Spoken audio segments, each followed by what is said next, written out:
If you are trying to learn to do the arrowhead underneath of the four corners, I find it helps to break it up, learn to do something else in your right hand while doing the arrowhead.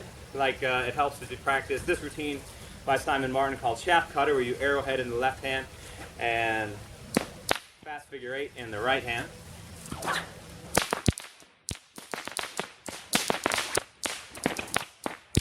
Practice that one, and to get better at the four corners, do the four corners over top of the volley in front.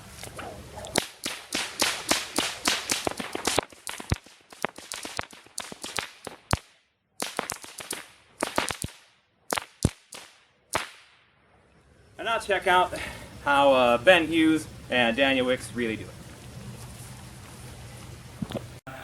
Dance simplicity, I think,